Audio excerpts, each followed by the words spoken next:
Masalah itu mulai satu persatu diselesaikan, termasuk dengan penerapan yang disebut sebagai project based learning atau pembelajaran berbasis proyek.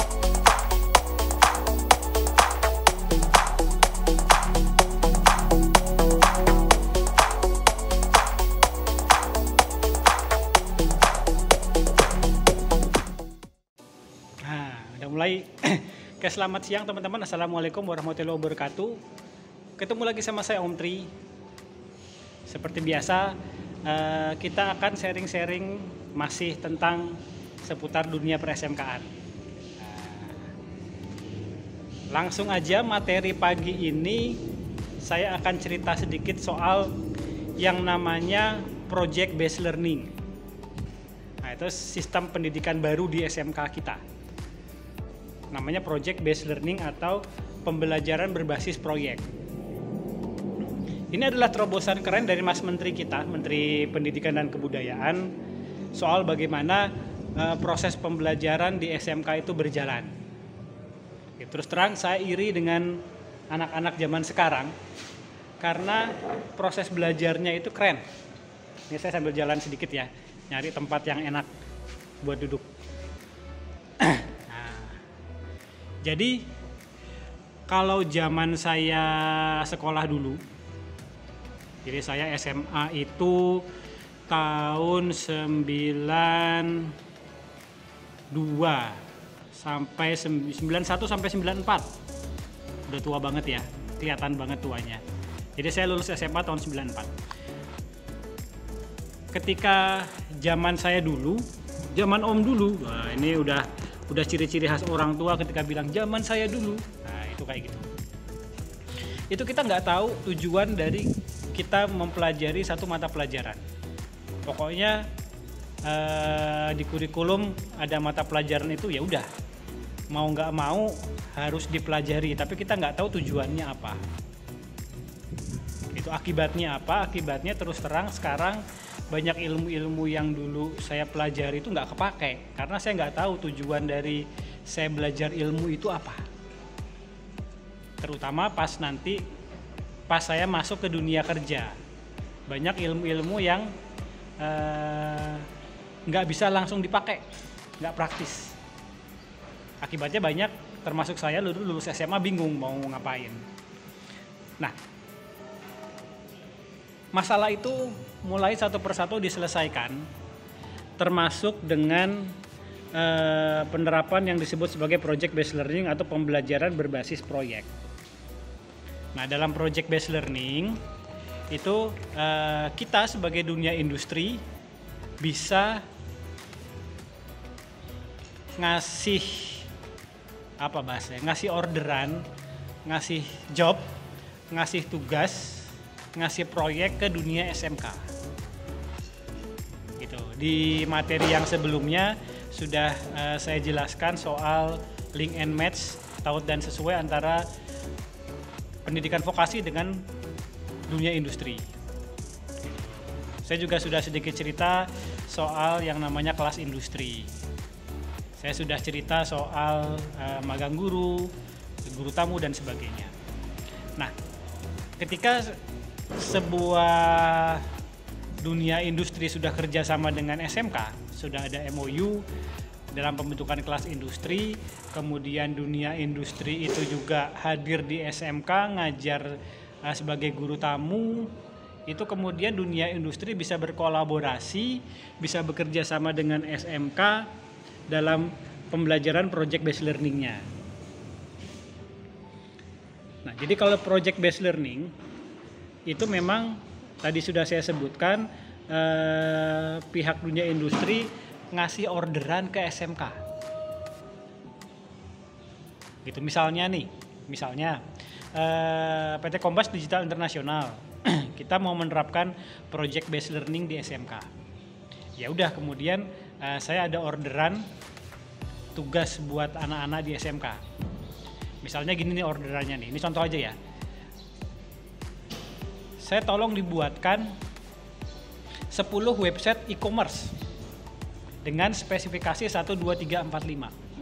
Oh, harus ada keranjang belanjanya, harus ada fitur cek ongkos kirimnya, macam-macam. Nah itu tugasnya seperti itu.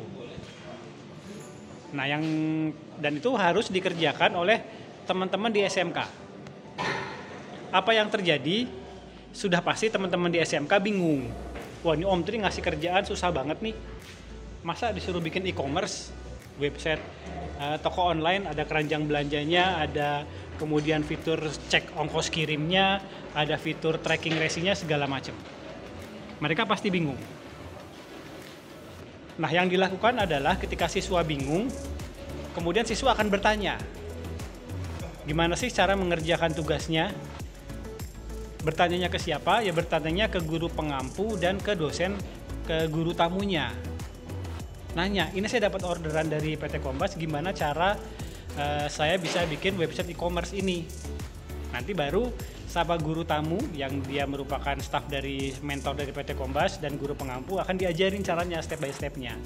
Oh ini loh step by stepnya. Pertama, kamu harus beli yang namanya domain, beli namanya hosting dulu, kemudian nginstal WordPress-nya, segala macam. Step by stepnya dikasih tahu.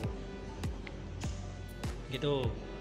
Jadi goals atau tujuan proyeknya itu justru ditaruh di depan.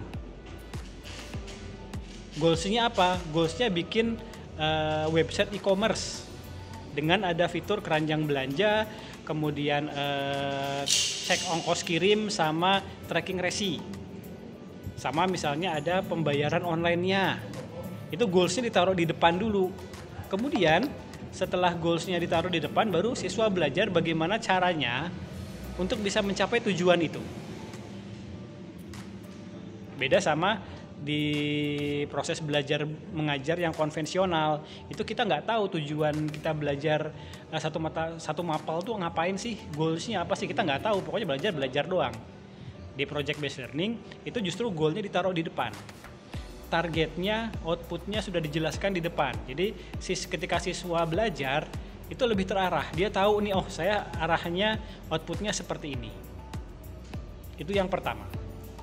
Yang kedua, dengan project based learning ini siswa juga akan belajar bekerja berdasarkan outputnya jelas, terukur, ada deadline-nya, ada tenggat waktunya, gitu. Jadi nggak asal ngerjain.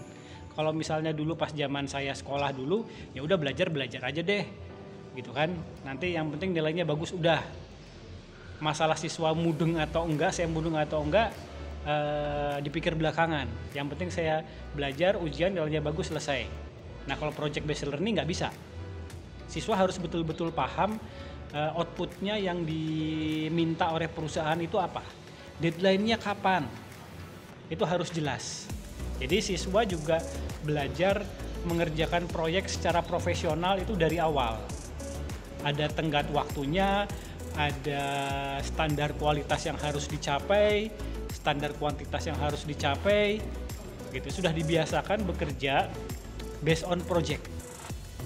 Nah ini sangat bagus untuk melatih supaya teman-teman di siswa SMK itu siap kerja, siap bersaing, siap masuk ke dunia industri digital yang seru.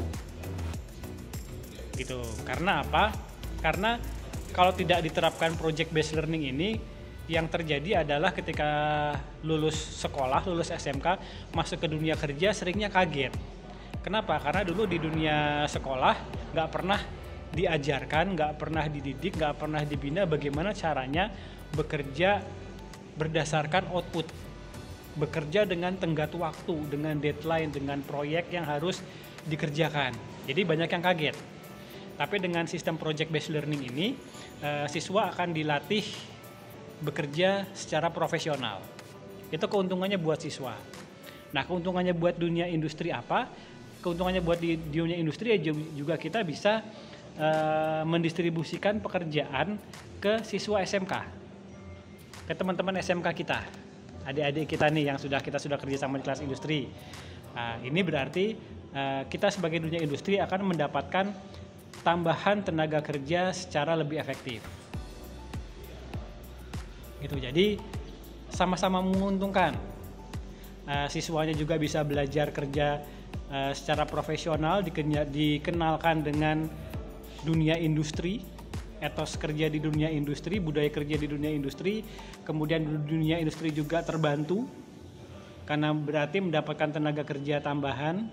Sekolah juga terbantu karena berarti materi yang diajarkan di sekolah nanti sudah relate banget dengan kebutuhan real di dunia kerja. Gitu. Jadi itu sekilas soal disebut sebagai project based learning. Enaknya di situ. Jadi misalnya hal yang lain nih. Oke, saya minta nih order ke teman-teman SMK nih, saya minta dong tolong dibuatkan 100 akun Shopee yang sudah ada fitur free ongkirnya. Nah, itu kan sangat membantu tuh. Kemudian yang ngerjain siapa? Yang ngerjain ya teman-teman SMK. Nanti tugas mentor, guru tamu adalah mengajarkan, membimbing, mengarahkan, membina gimana sih caranya bikin akun Shopee yang ada fitur free ongkirnya.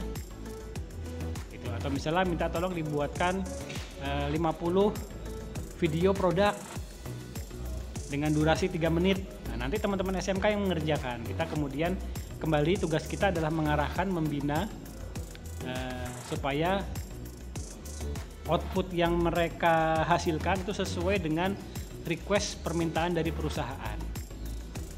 Itu yang disebut sebagai project based learning. Nah, itu akan jadi dasar nanti kita sebagai guru tamu, pihak sekolah juga untuk memberikan nilai ke siswa. Oh, kalau ternyata orderannya betul-betul sesuai 100% seperti keinginan perusahaan, keinginan di industri, ya berarti dia dapatnya A atau dapat nilai 100. Nanti kalau misalnya masih di bawah standar 80% kualitasnya, berarti dapat nilai B. Gitu. Jadi itu kualitas output yang dihasilkan oleh siswa itu akan jadi basis penilaian bagi guru. Kira-kira seperti itu ya teman-teman ya. Oke, mungkin itu sedikit yang bisa saya share soal project based learning. Itu salah satu project seru kita dunia industri dengan SMK. Kalau misalnya ada pertanyaan, tinggalkan di komen bawah. Jangan lupa like, subscribe, dan komentar ya. Bagikan video ini kalau memang dirasa bermanfaat buat teman-teman semua. Oke, mungkin itu saja teman-teman. Selamat siang. Wassalamualaikum warahmatullahi wabarakatuh.